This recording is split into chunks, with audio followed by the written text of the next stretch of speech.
Ishmael Davis versus Troy Williamson. This is on the Dalton Smith and Jose Zepeda card. 10 rounds in the 154-pound division. Let's get into it. Let's start with Davis. 12 wins, no losses, 6 wins by way of knockout. Now, this is quite the step up for Davis, right? Quite the step up fight. For most of his fights, he's been fighting guys with subpar records, right? Very modest records. His most recent fight was, like, I think his third opponent with a winning record, right? Now, that could mean everything and that could mean nothing at the same time. I haven't been watching Davis for too long, but from what I've seen of him, I mean, he looks strong. He's a switch hitter. He can fight off both stances, right? I haven't been watching him a whole lot. I've just seen a couple of his fights, including his most recent fight when he fought Ewan McKenzie. He had McKenzie bloody and looking bad, unhurt, and all of the things you don't want to be. He was that in the first round. Davis seemed to be the more accurate and the more powerful guy in the early part of the fight.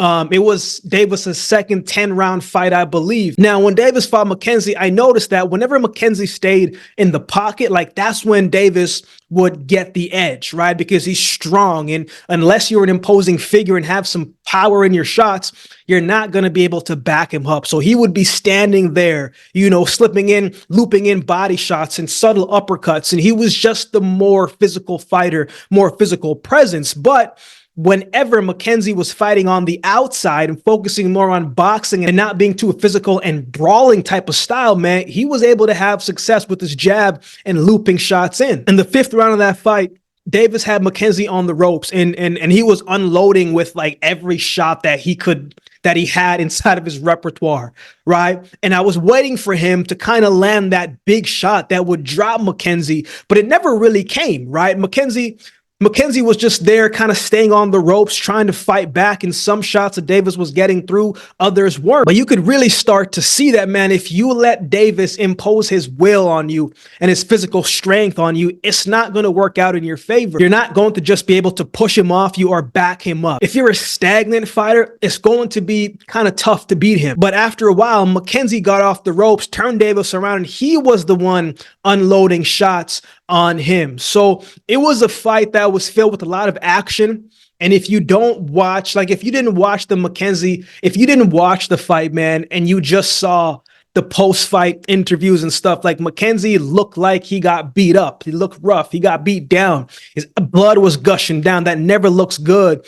But if you turn on the tape, you say, wow, man, like, McKenzie didn't fight a bad fight. He showed a lot of heart, a lot of will, a lot of determination, and he had some good moments in the fight. He didn't have the power, he didn't have the speed, and he didn't have the athleticism to give a better fight. Otherwise, he would have had more success, right? I think Davis, again, he's a big, strong opponent.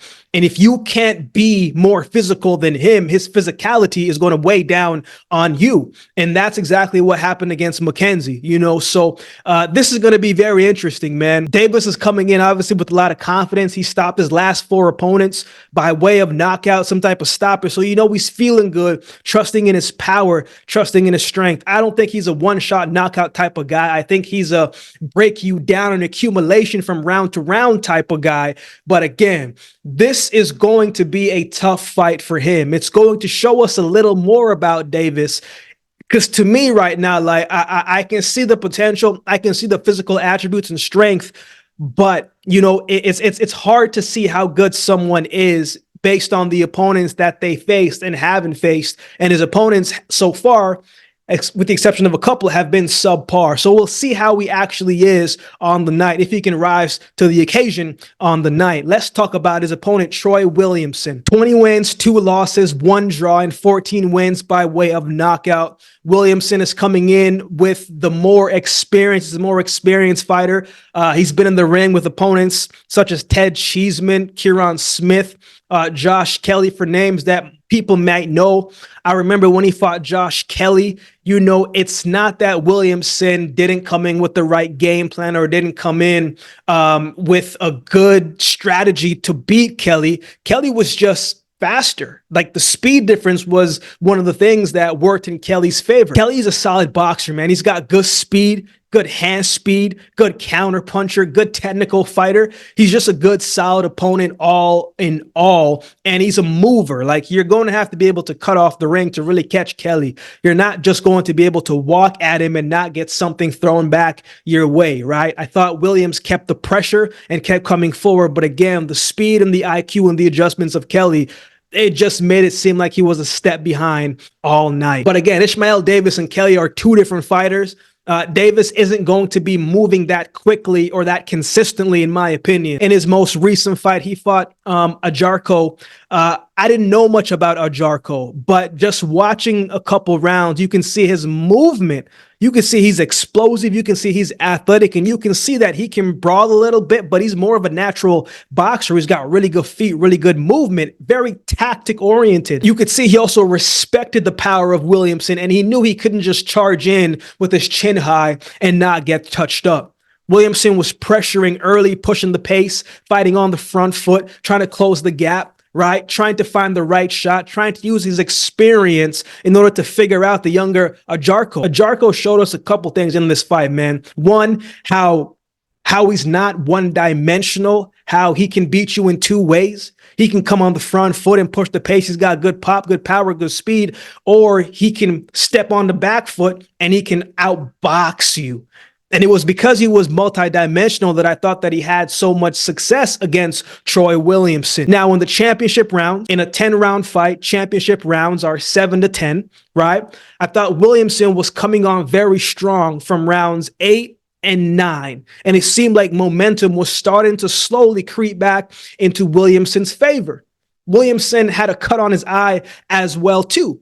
Ajarko seemed like he was slowing up a little bit and starting to get a little bit tired. And that's when Williamson seemed like he was taking advantage and starting to come on strong. I thought Williamson won the 8th and the 9th round. It looked like Ajarko was starting to fade a little bit, but man, maybe he was playing possum in that 9th round, because in the 10th round, he came back and he looked rejuvenated, and he finished that fight very, very strongly. He buzzed Williamson in that fight, took advantage of that momentum and wobbly legs a little bit, and he won that round. And because he won that round, I felt like he did enough in the early part of the half of the fight and then that last round to seal the fight, and Ajarko ended up winning the fight by a split decision victory. This is going to be an interesting fight, man. Williamson is coming to this fight with a loss as well, too. And so you wonder how that's going to play on his mental and physical psyche, right? We always, coming into a loss, in boxing, sometimes the timing has to be right. And even though Davis is the less experienced fighter, the timing might be right for him in order to pick up this win. Not saying that it's going to happen, but it's a possibility when we look at the entirety of this fight. So this is going to be a very interesting fight. So who wins? I see the potential of Davis, man.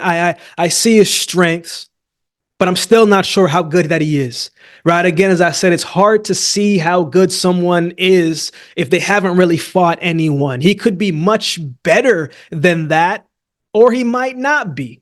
And this is going to tell us just that. Williamson is going to make him fight. He's going to make him work. He's going to test that body. He's going to test the chin. I'm not sure who the favorite is in this fight. It might be Davis because he's undefeated and younger. You guys let me know in the comments. But I don't think this is an easy fight by no means. Like I've heard people say it's going to be easy work for Davis.